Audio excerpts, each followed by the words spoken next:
Hare Krishna Guru Maharaj, please accept my humble ओबेइसेंसेस और गुरु शिष्य प्रभुपाद। सभी भक्तों को मेरा सादर दंड प्रणाम है। सर्वप्रथम मैं आप सभी का हम आभार व्यक्त करना चाह रहे हैं कि ऑलमोस्ट वी आर देयर, से कह सकते हैं कि 2000 की जो संख्या करनी है। कल जो अनाउंसमेंट की है कि गुरु महाराज जी की अगली एकादशी पे 75वीं व्यास पूजा के उपलक्ष्य पे जूम मंदिर की ओर से एक छोटा सा ऑफरिंग गुरु महाराज जी की प्रसन्नता के लिए देना चाह रहे हैं कि 2000 पार्टिसिपेशन, दोनों आईडीज फुल। तो लगभग लगभग उसका प्रयास आप सभी ने किया है। जैसे गुरु महाराज कहे, हम भी कहेंगे, सभी का हम आभार व्यक्त करना चाह रहे हैं। और जो हमारे साथ नए भक्त जुड़े हैं, वैसे नए तो नहीं है, ये हमारे ही है, लेकिन कुछ कारणवश ज्वाइन नहीं कर पाते, तो उन सभी का हम आभार व्यक्त करना चाहते हैं। और आज का हमारा टॉक डिलीवर करने हमारे बीच श्रीमान कृष्ण भक्त प्रभु उपस्थित है। तो ज्यादा समय न लेते हुए हम श्रीमान कृष्ण भक्त प्रभु से अनुरोध करेंगे आज का टॉक प्रारंभ करें। हरे कृष्ण। ओम अज्ञानतिमिरान्धस्य ज्ञानाञ्जनशलाकया चक्षुरुन्मीलितं येन तस्मै श्रीगुरवे नमः। नमो विष्णुपादाय कृष्णप्रेष्ठाय भूतले श्रीमते भक्तिवेदान्त स्वामिनिति नामिने। नमस्ते सारस्वते देवे गौरवाणी प्रचारिणे निर्विशेष शून्यवादी पाश्चात्य देशतारिणे। वाञ्छाकल्पतरुभ्यश्च कृपा सिन्धुभ्येव च पतितानां पावनेभ्यो वैष्णवेभ्यो नमो नमः। जय श्री कृष्ण चैतन्य प्रभु नित्यानंद श्री अद्वैत गदाधर श्रीवासादि गौर भक्त वृंद। हरे कृष्णा कृष्णा कृष्णा हरे हरे, हरे राम राम राम हरे हरे। हरे कृष्ण। तो सभी भक्तों का स्वागत है आज के इस जपा टॉक के लिए। तो हमारा सौभाग्य है कि हम पिछले कुछ दिन पहले एक भक्त ने एक पोस्ट लिख कर भेजा था सभी ग्रुप्स पर या व्हाट्सएप सोशल मीडिया पर। कौन कहता है कि हम गुरु महाराज का संग हर रोज नहीं प्राप्त कर सकते? ये मूर्खता है या ये हमारी कुबुद्धि है? हम हर रोज मिलते हैं गुरु महाराज के साथ प्रातः काल, एवरीडे। पिछले 5-6 वर्षों से लगातार each and every single day हम मिल ही रहे। और पर्सनली जैसे आज भी हम देख रहे थे, गुरु महाराज पाकिस्तान, सूरत, कई कई भक्तों को पर्सनली उनको पूछ रहे थे। और बीच बीच में कई सारे भक्त सो भी रहे थे तो उनको जगा भी रहे थे। जागे वहा मतलब उठ जाओ, उठो नींद से उठो, जीव जागो जीव जागो।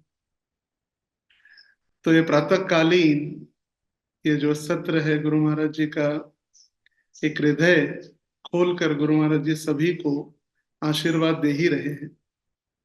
तो आज के इस जपा टॉक में हम चर्चा करेंगे ग्रंथराज श्रीमद् भागवतम का ये 8वां स्कंद है और तीसरा अध्याय, और श्लोक संख्या है पहला।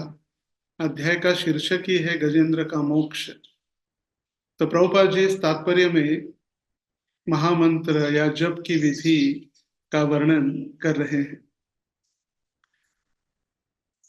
प्रभुपाद जी लिख रहे तात्पर्य में, इन श्लोकों में यह आश्वासन दिया गया है कि यदि भक्ति में लगा हुआ व्यक्ति गिर भी जाए तो भी वह पतित नहीं होता, अपितु ऐसी स्थिति में रखा जाता है जहां समय आने पर भगवान का स्मरण करेगा। जैसा कि बाद में बताया गया है, गजेंद्र पहले राजा इंद्रदुम्न था और किसी न किसी तरह से अपने अगले जन्म में वह हाथियों का राजा बन गया। अब गजेंद्र संकट में था और यद्यपि वह मनुष्य के अलावा किसी अन्य शरीर में था, फिर भी उसे अपने पिछले जन्म में जपे गए स्तोत्र का स्मरण हो गया। यतते च ततो भूय संसिद्धो कुरु नंदन। पूर्णता प्राप्त करने में सक्षम बनाने के लिए कृष्ण उसे पुनः स्मरण करने का अवसर देते हैं। यह यहाँ सिद्ध होता है, क्योंकि यद्यपि हाथियों के राजा गजेंद्र को संकट में डाल दिया गया था, यह उसके लिए अपने पिछले भक्ति कार्यों को याद रखने का एक अवसर था ताकि वह तुरंत भगवान द्वारा बचा जा सके। ये तात्पर्य का जो हिस्सा है, ये सेटिंग द सीन है, क्या हो रहा है इसका बैकग्राउंड श्रील प्रभुपाद जी दे रहे हैं। और अभी जो एक पैराग्राफ है, ये हमारे लिए बहुत महत्वपूर्ण है। इसीलिए यह आवश्यक है कि कृष्ण भावनामृत में सभी भक्त किसी मंत्र का जप अवश्य करें। निश्चित रूप से हरे कृष्ण कृष्ण कृष्ण हरे हरे, हरे राम राम राम हरे हरे मंत्र का जप करना चाहिए, जो महामंत्र है। और साथ ही चिंतामणि प्रकर सद्म सुकल्प वृक्ष या नरसिम्हा स्तोत्र, इतो नरसिम्हा परतो नरसिम्हा, यतो यतो यामि ततो नरसिम्हा का जप भी करना चाहिए। प्रत्येक भक्त को किसी मंत्र का जप पूर्ण रूप से करने का अभ्यास करना चाहिए, ताकि भले ही वह इस जीवन में आध्यात्मिक चेतना में अपूर्ण हो, लेकिन अगले जीवन में वह कृष्ण भावनामृत को न भूले।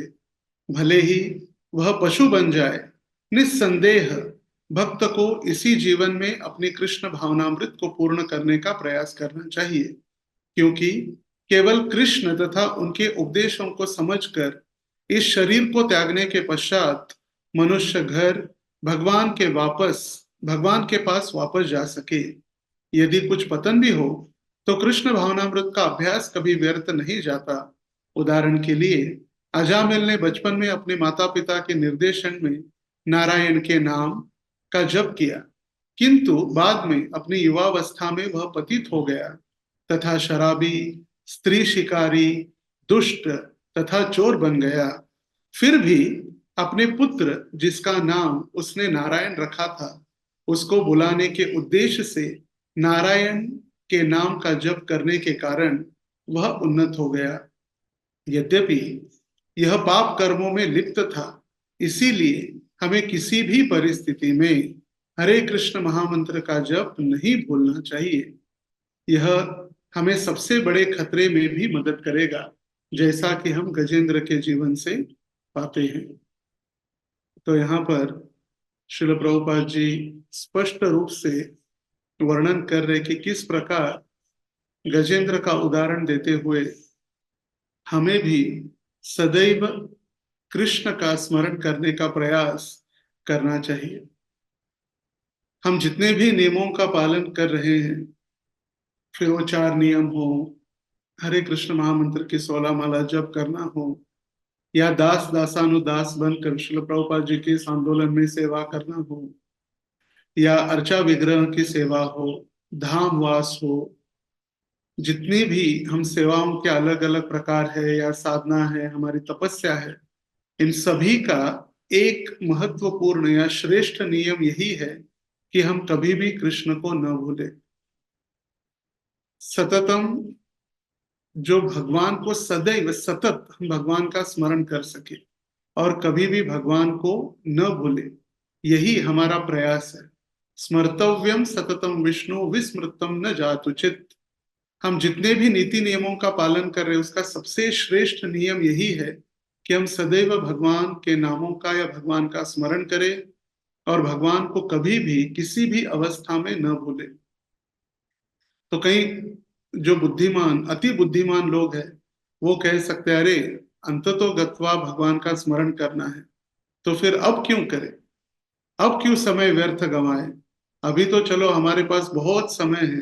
अंततो गत्वा भगवान का नाम लेना है, तो फिर हम क्या करें, अंततो गत्वा मरने के समय हम भगवान का नाम ले सकते हैं, मगर गारंटी कहाँ है, हम कितने समय जीने वाले हैं, हमारे पास कोई भी गारंटी या कोई भी समय हमारे पास निर्धारित नहीं है। कभी भी हमें बुलावा आ सकता है।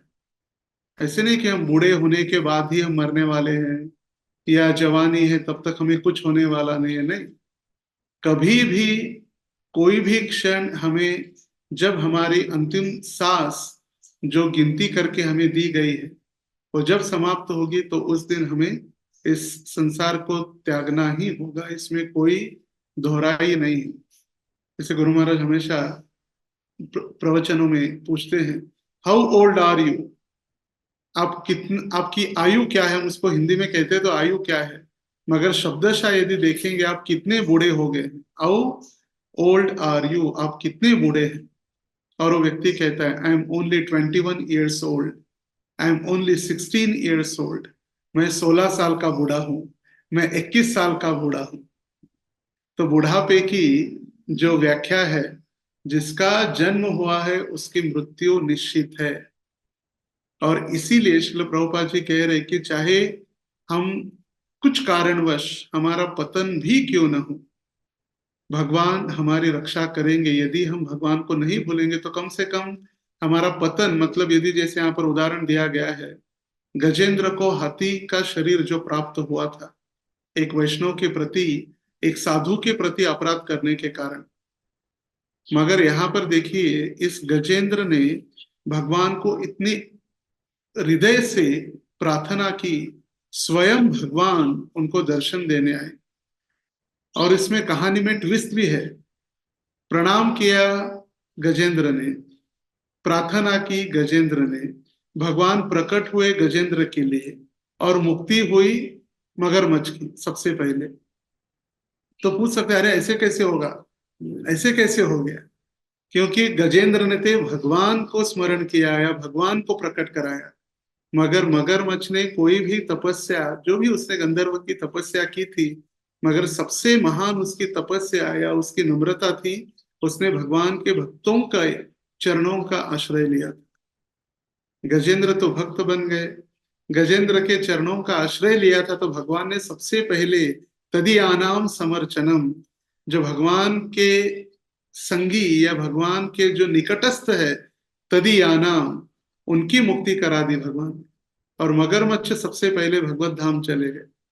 जैसे भागवत के पंचम स्कंद में वर्णन है, जब राजा रहुगण अपना आत्म साक्षात्कार करने के लिए निकल रहे थे, और उस समय जड़ भरत को पालकी उठाने की सेवा दी गई थी, और जड़ भरत कुछ समय रुकते थे, कभी छलांग लगाते थे, कभी रुकते थे, ऐसे एकदम स्पीड ब्रेकर जैसा चल रहा था, गाड़ी एकदम से रुक रही थी, तो राजा को बहुत तकलीफ हो रही थी। तो राजा आकर कहने लगे अरे मूर्ख, शरीर तो इतना हट्टा खट्टा है, मगर आपको पालकी उठाने का भी काम अच्छे से नहीं हो रहा है, कितनी मूर्खता है। तो उस समय राजा रहुगण को जड़ भरत कहने लगे कि जब तक आप एक शुद्ध भक्त के चरणों को धोया हुआ जल, उससे महाअभिषेक नहीं कर लेते अपना, तब तक ये कोई आत्म साक्षात्कार या भक्ति भक्ति मिलने वाली नहीं है।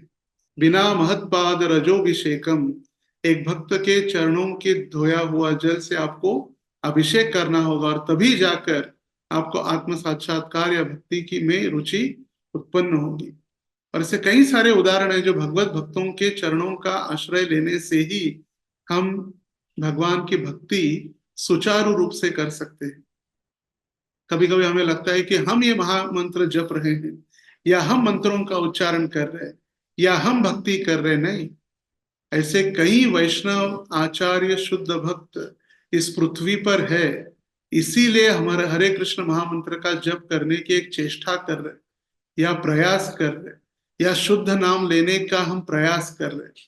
क्यों? क्योंकि ऐसे महान भक्त आज भी इस पृथ्वी पर है। कुछ वर्ष पूर्व गोवर्धन परिक्रमा के समय में गुरु महाराज बता रहे थे कि ये कली जो इतना दुस्तर है, इतना खराब है कली, जो हर स्थानों में, हर गली में, हर आश्रम में भी अभी कली आने का प्रयास कर रहा है, और कली अपना नंगा नाच करना प्रारंभ कर दिया है। फिर भी ये गोवर्धन जी, गिरिराज, गिरिराज जी की असीम अनुकंपा है कि हम भक्ति करने का प्रयास कर रहे, या इस कलियुग को रोकथाम लगा दिया है गिरिराज जी ने। और गिरिराज जी है वृंदावन में, इसीलिए हम भगवान की भक्ति या ब्रजवास या वृंदावन जाकर भगवान का नामोच्चारण कर पा रहे, क्योंकि गिरिराज उस कली के आगे एक शील्ड या ढाल के समान खड़े हैं। और उसी प्रकार हम जो महामंत्र या हम जो भक्ति करने का प्रयास कर रहे, इसका एकमात्र कारण है क्योंकि ऐसे शुद्ध भक्त इस पृथ्वी पर है, और वो जहां भी जाते हैं अपने उपस्थिति से उस स्थान को तीर्थ बना देते हैं। तीर्थी कुर्वन्ति तीर्थानि।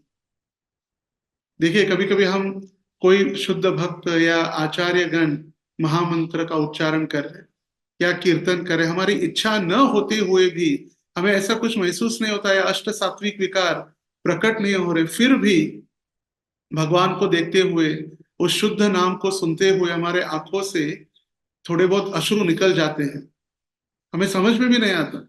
मगर ये आंसू जो है, ये नामाभास है। वो शुद्ध भक्त के द्वारा गाए गए या शुद्ध भक्त के हृदय से निकले हुए महामंत्र के उच्चारण के कारण ये हमें नामाभास का अनुभव हो रहा है। हमारे आंखों से जो अश्रु आ रहे हैं, हमारी योग्यता या शुद्ध भक्ति नहीं है, ये शुद्ध नाम सुनने के कारण, वो नाम कुछ क्षणों के लिए क्यों न हो, हमारे हृदय में जाकर वो अपना कार्य कर रहा है। और इसीलिए प्रभुपाद जी यहाँ पर स्पष्ट रूप से कह रहे कि क्वचित एन केन प्रकारेण, यदि हमारा पतन भी हो जाए तो कोई बात नहीं, मगर हमें कभी भी हरे कृष्ण महामंत्र या श्रील प्रभुपाद जी ब्रह्म संहिता का जो एक श्लोक दे रहे, अंगान यस्य सकलेन्द्रिय वृत्ति मंती, या इतो नरसिंह परतो नरसिंह नरसिंह प्रणाम, या नरसिंह आरती भी प्रभुपाद जी कहे। कोई भी क्यों मंत्र एक हमें उसमें पूर्णता प्राप्त करनी चाहिए। और हम सभी के लिए सबसे महत्वपूर्ण जो मंत्र इस कली में, इस कली काल में जो हमें उद्धार करने वाला है, वो हरे कृष्ण महामंत्र, मनत्रायते इति मंत्र। कलियुग में यही एक मंत्र है जो कली संतरण उपनिषद में बताया गया है। इति षोडशक नाम नाम कली कल्मष नाशनम नातरो परतो रूपाय सर्व वेदेषु दृश्यते। यही जो 16 शब्दों वाला हरे कृष्ण महामंत्र है, यही हमें इस कलयुग से मुक्त करा सकता है, वरना दूसरा कोई उपाय नहीं है।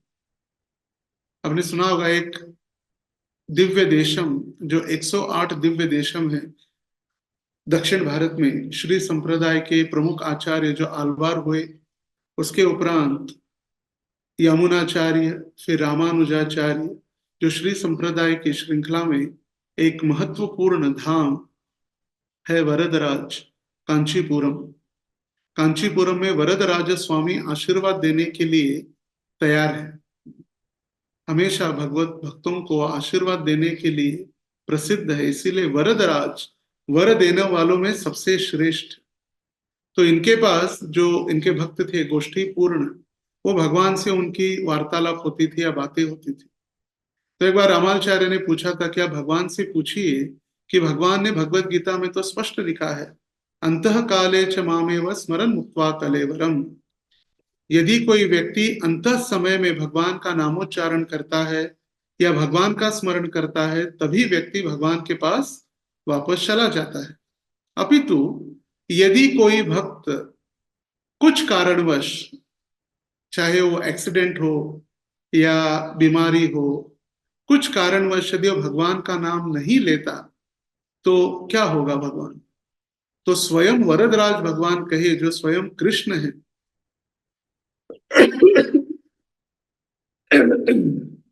वो भगवान कहने लगे कि यदि कोई भक्त प्रामाणिकता से उसने अपने जीवन में भक्ति की है, उसने मेरा स्मरण किया है, उसने मेरा नामोच्चारण किया है, और यदि कुछ कारणवश अंत तो गत्वा अंतिम समय में यदि वो मेरा नामोच्चारण या मेरा स्मरण नहीं करता, तो ये मेरी जिम्मेदारी है कि मैं स्वयं उसको आके लेकर मेरे धाम वापस चला जाता हूं। और क्या चाहिए? भगवान ने पूरा कह भी दिया है। जैसे प्रभुपाद जी को पूछा गया, प्रभुपाद जी, स्वामी जी, इन फूलों का क्या है जो भगवान के चरणों में या गुरु के चरणों में हम अर्पित करते, इनका भविष्य क्या है?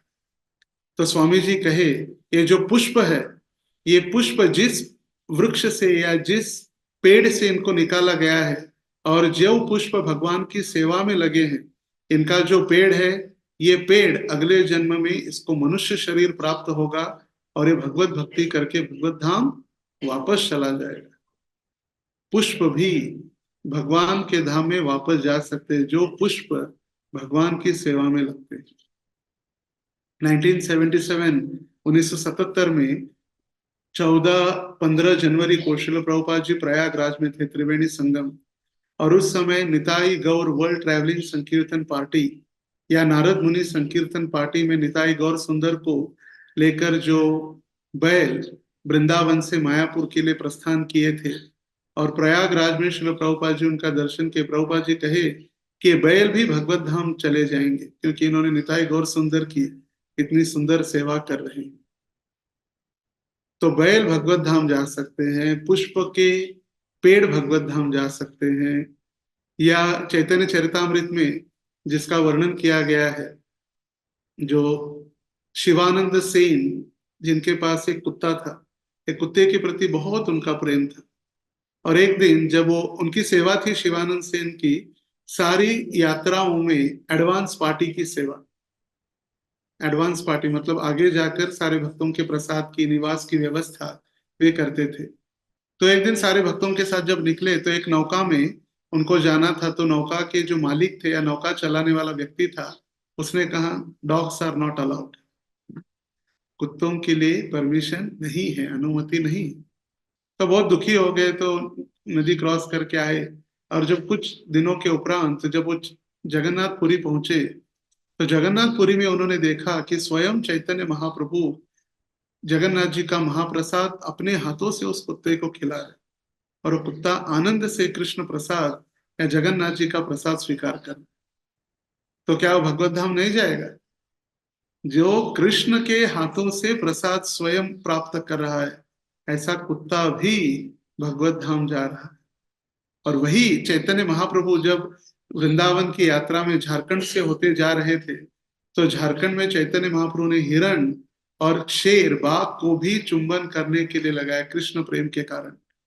चैतन्य महाप्रभु की उपस्थिति से यदि शेर और हिरण ये टोटली अगेंस्ट है, 36 सा आंकड़ा जिसको मराठी में कहते हैं, कभी एक दूसरे का नजदीक भी नहीं आना चाहते, एक दूसरे, ये हिरण तो शेर का आहार है मगर ये चुंबन कर रहे हैं।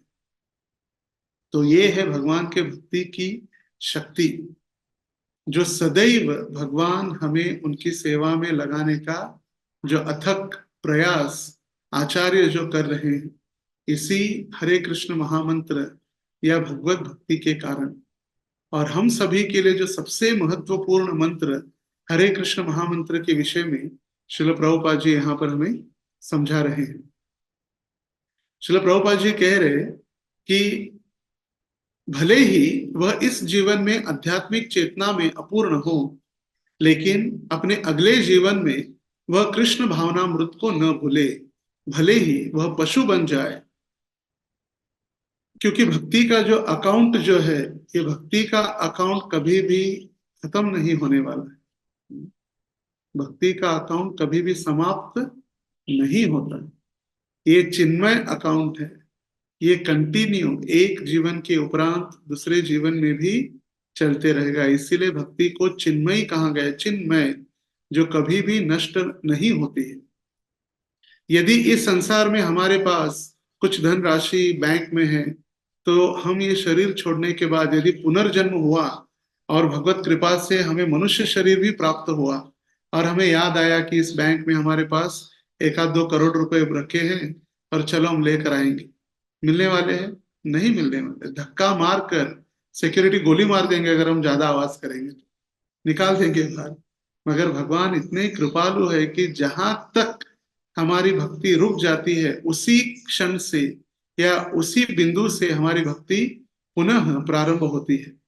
जैसे हम देखते हैं मंदिरों में, श्रील प्रभुपाद जी कृपा से, श्रील प्रभुपाद जी के आंदोलन में छोटे छोटे बच्चे भी ये नरसिंह आरती या श्लोकों का उच्चारण इतने प्रेम से करते हैं। क्यों? क्योंकि उनकी जो भक्ति जहां पर रुकी थी, उसी बिंदु से उनकी भक्ति प्रारंभ हुई है। कभी कभी लगता है ये तो छोटा है, ये क्या है, ये तो अभी अभी भक्ति में आया है, मैं तो 20 साल से हूँ, अरे इसकी तो अभी दीक्षा भी नहीं हुई है, मैं तो ब्राह्मण हूँ। ये ब्राह्मण, क्षत्रिय, वैश्य, शूद्र या ब्रह्मचारी, गृहस्थ, वानप्रस्थ, संन्यास, ये तो सिर्फ उपाधियां हैं। भगवान की भक्ति तो हृदय से संबंध है भगवान का, या आत्मा या जीवात्मा से संबंध है।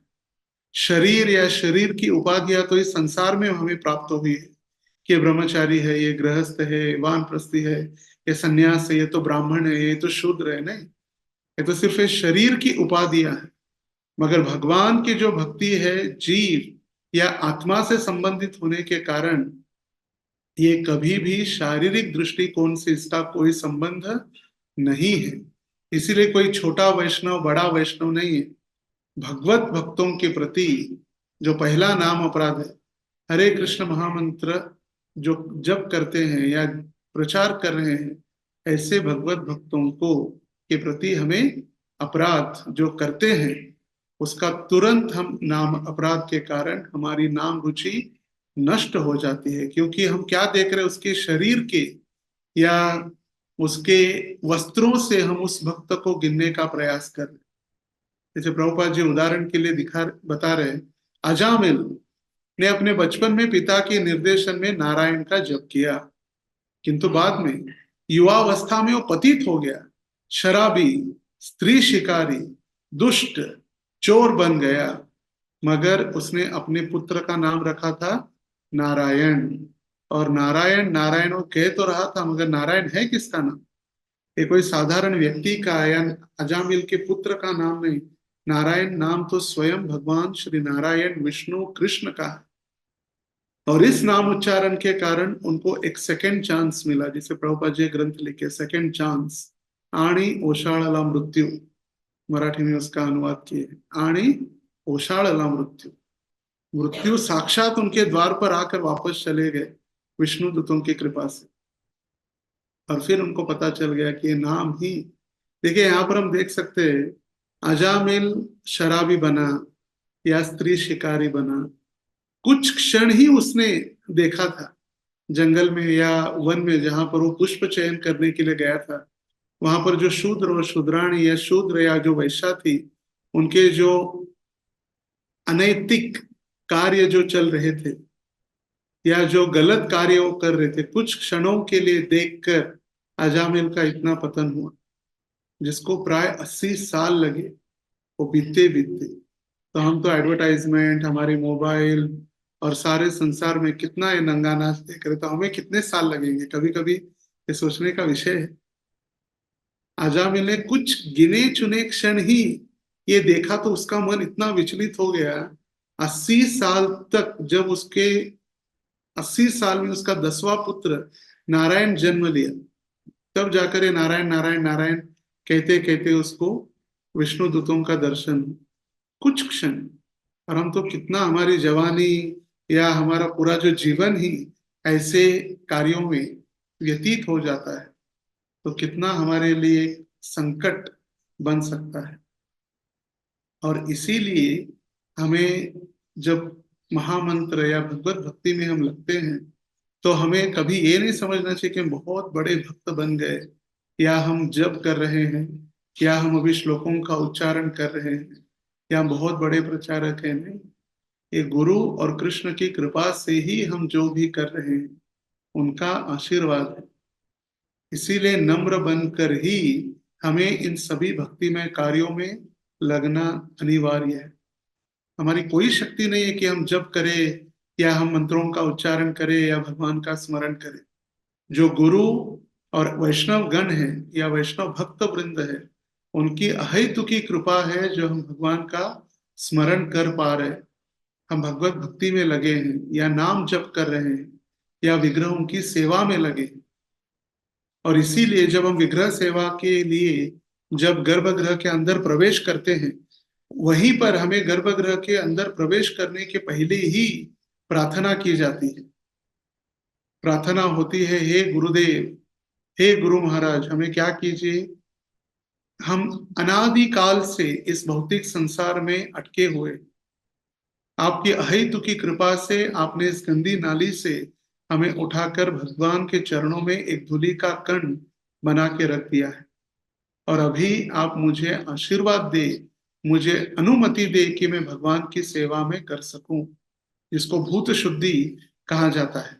और कई सारे मंत्रों का उच्चारण होता है, आचमन होता है, ना हम विप्रो न च नरपति नारपी वैश्यो न शूद्रो, मैं ना ब्राह्मण हूं, न मैं क्षत्रिय हूं, न वैश्य हूं, न शूद्र हूं, न ब्रह्मचारी हूं, न सन्यासी हूं, मैं तो कौन हूं? गोपीर भरतूर पद कमलयोर दास दास अनुदास है। मैं गोपियां जिनके चरणों की सेवा करती है, ऐसे भगवान श्री मुकुंद के दासों के दासों के दासों के दासों का मैं दास हूं।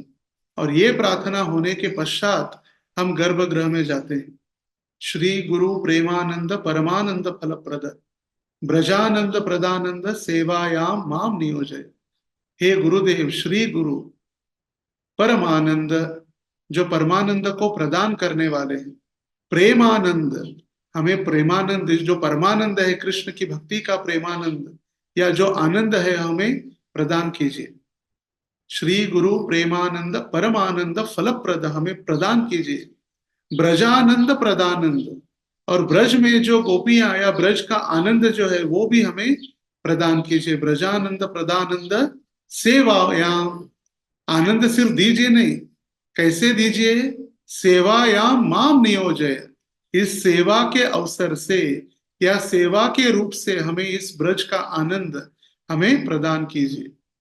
तो ब्रज का आनंद हम बैठकर या सिर्फ तथाकथित हमारा जो भाव है या वृंदावन भाव, ब्रज भाव, इससे प्राप्त नहीं होने वाला है। ये भावना या ब्रज भाव, ये जब गुरु हमें शिष्यों को नियुक्त करेंगे सेवा में, तब ये आनंद हमें प्राप्त होने वाला है। जब हम गुरु के पद चिन्हों पर चलते हुए, प्रामाणिक गुरु के मार्गदर्शन में चलते हुए जब हम सेवा करेंगे, तभी सेवायाम माम नियोजय, मुझे नियुक्त कीजिए सेवा में। आप मुझे यदि नियुक्त करेंगे तब ये ब्रज का आनंद, परम आनंद आप मुझे प्रदान कर सकते हैं। ये योग्यता या पात्रता है, जब हम सेवा करेंगे तभी मेवा मिलेगा। जैसे गुरु महाराज कहते हैं, भगवान को भी फुकट कुछ मिलता नहीं है, फ्री में कुछ मिलता नहीं है।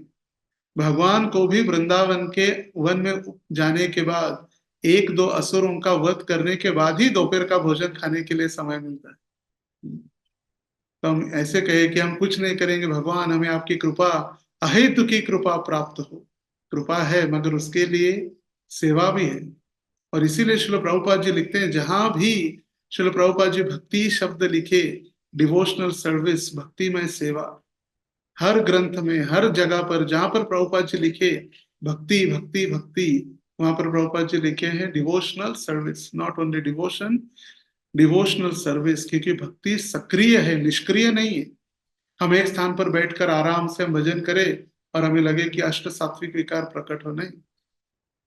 नाम रूप गुण लीला माधुरी, ये सारा नाम है, भगवान का रूप है, भगवान की लीला है। समझने के लिए हमें कार्यरत होना होगा, सक्रिय। और इस सक्रिय होने के लिए ही तो प्रभुपाद जी ने हर जगह पर इतने सारे मंदिर, प्रचार केंद्र की स्थापना की है, जिससे हम सक्रिय बने। हम भगवत सेवा में सक्रिय जब बनेंगे और प्रामाणिक गुरु के मार्गदर्शन में हम जब भक्ति करेंगे, तभी हम भगवान का हर समय, हर क्षण भगवान का हम स्मरण कर सकते हैं। यदि हमारी साधना है, महत्वपूर्ण है, मगर साधना करते हुए यदि हमारी भावना विकसित नहीं है, या भक्तों के प्रति, गुरु के प्रति हमारी भावना विकसित नहीं है, तो साधना ही हमारे हृदय में कामना उत्पन्न कर देती है। और कभी कभी प्रश्न पूछा जाता है, प्रभु जी ये तो इतने सालों से भक्त है, इतने वरिष्ठ है, एक जगह पर बैठकर 32 माला, ये 64 माला करते हैं, ये इतने बड़े तपस्वी है, इतने बड़े साधु है, मगर ऐसे क्यों है? क्योंकि उनकी भावना जो है वो सही नहीं होने के कारण हृदय में कामना उत्पन्न करती है। इसलिए कहा जाता है, साधना माइनस भावना इज इक्वल टू कामना। हमारी साधना जब हम करते हैं, हमारी भावना यदि गुरु के प्रति, कृष्ण के प्रति, भगवान के प्रति यदि समर्पित भाव या हमारा संबंध ठीक नहीं हो, तो फिर साधना हमारे हृदय में सिर्फ कामना ही उत्पन्न करती है। और फिर लंबे समय के उपरांत भी, चाहे वो फिर गृहस्थ हो, ब्रह्मचारी हो, समय बीतने के बाद भी, दशक बीतने के बाद भी कभी कभी पतन हो जाता है, मगर भगवत कृपा से वो भूलता नहीं है कृष्ण को। हम देखते हैं कि शारीरिक पतन या आश्रम से पतन तो होता है, मगर भगवत कृपा से वो भगवान को कभी नहीं भूलता। भगवान उसको सदैव पुनः हर क्षण वापस लेकर आने के प्रयास में ही रहते। इसीलिए कहते हैं फैमिली, यूनाइटिंग द फैमिली। जो चले गए हैं उनको वापस अपने परिवार में लेकर आना, वसुदैव कुटुंबकम। तो देखते हैं, जैसे वर्णन किया गया है कि कलयुग में जो हरे कृष्ण महामंत्र का वर्णन या मंत्र को इतना महत्वपूर्ण बताया गया है। जैसे कृते यध्यायतो विष्णुम त्रैतायाम यजतो मुखे द्वापरे परिचर्यायाम कलौ तद्धरि कीर्तना। सत्य युग में कृते यध्यायतो विष्णु, देखिए 3 बार कहा गया है। हरेर नाम, हरेर नाम, हरेर नाम एव केवलम कलौ नास्तैव, नास्तैव, नास्तैव गतिरन्यथा। 3 बार कहा गया है हरेर नाम, हरेर नाम, हरेर नाम।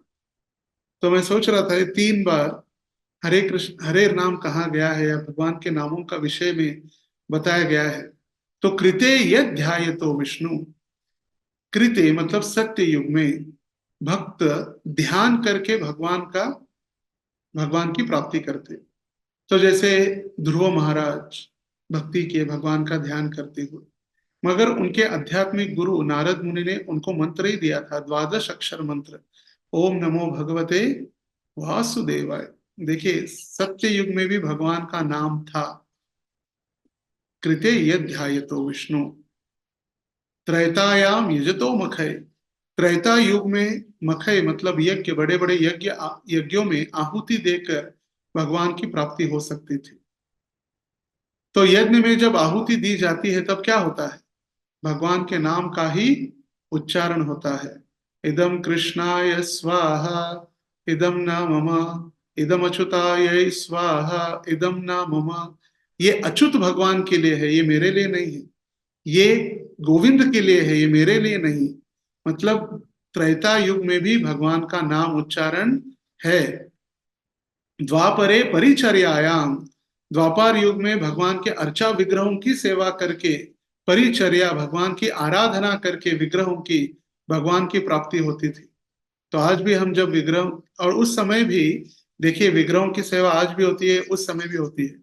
जो ब्राह्मण है, जो गायत्री मंत्रों का उच्चारण करते हुए, मूल मंत्र का उच्चारण करते हुए भगवान को एक एक द्रव्य अर्पण करते हैं, चाहे वो दीप हो या धूप हो, अर्घ्य हो, पुष्प हो। मूल मंत्र कृष्णाय नमः, राधिकाय स्वाहा जो गायत्री के मूल मंत्र है, मूल मंत्र के साथ ही भगवान को एक एक व्यंजन अर्पण होते। तो 3 बार हुआ। सत्य युग में भी भगवान का नाम था, त्रेता युग में भगवान का नाम था, और द्वापर में भी भगवान का नाम है। इसीलिए कहा गया है हरेर नाम, हरेर नाम, हरेर नामैव केवलम।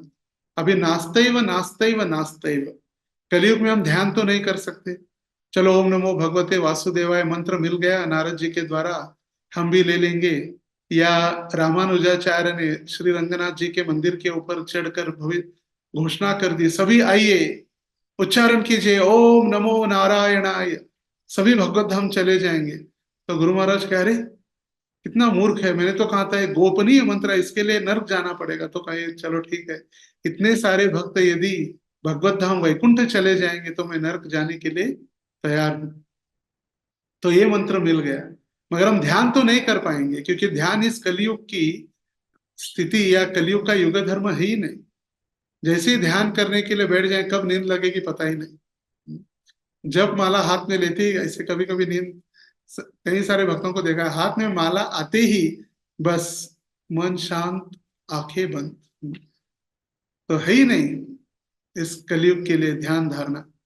या बड़े बड़े यज्ञ भी नहीं कर सकते। कहाँ शुद्ध घी प्राप्त हो रहा है, कहाँ संविधा प्राप्त हो रही है। अब जाएंगे दुकान में और बंसारी कर कहेंगे यज्ञ की आहुति के लिए लकड़ी दीजिए, का पीपल का है या कांटे का पेड़ है, कौन जाने।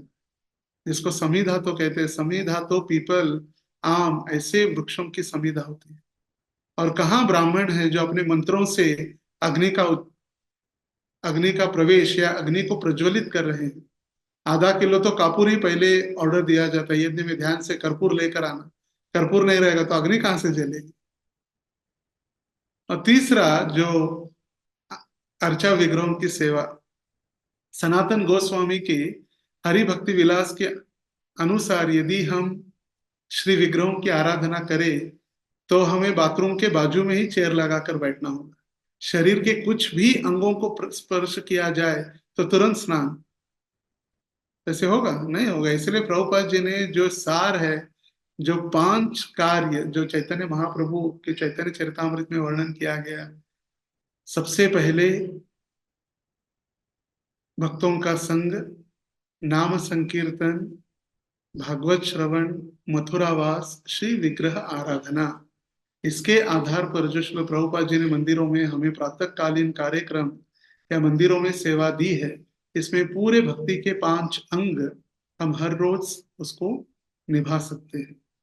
तो यदि ये 5 अंग क्या क्या है, सबसे पहले भक्तों का संग सानिध्य, फिर भागवत श्रवण, फिर श्री विग्रहों की आराधना, नाम संकीर्तन और धामवास। जब हम तुलसी महारानी की जो प्रदक्षिणा करते हैं तो धामवास।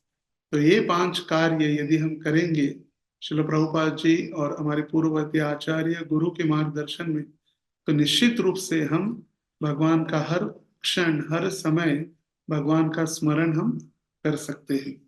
हरे कृष्णा कृष्णा कृष्णा हरे हरे, हरे राम राम राम हरे हरे। श्री हरिनाम प्रभु की जय, श्रील प्रभुपाद की जय। बहुत बहुत धन्यवाद प्रभु जी आज के इस सत्र के लिए। सभी भक्तों से अनुरोध है, हमारी परंपरागत पद्धति से हरे कृष्ण महामंत्र का उच्चारण करके हम श्रीमान कृष्ण को प्रभु का हृदयपूर्वक आभार व्यक्त करते हैं। आज के इस प्रैक्टिकल और फिलोसॉफिकल दोनों अंडरस्टैंडिंग प्रभु जी हमें आज के इस सत्र में दिए। हरे कृष्णा कृष्ण कृष्ण हरे हरे, हरे राम राम राम हरे हरे। श्री हरिनाम प्रभु की जय। हरे कृष्ण महामंत्र की जय। श्रील प्रभुपाद की जय। परम पूज्य श्री लोकनाथ स्वामी गुरु महाराज की जय। वंशा कल्पतरुभ्यश्च कृपा सिन्धुभ्य एव च पतितानां पावनेभ्यो वैष्णवेभ्यो नमो नमः। अनंत कोटि वैष्णव वृंद की जय।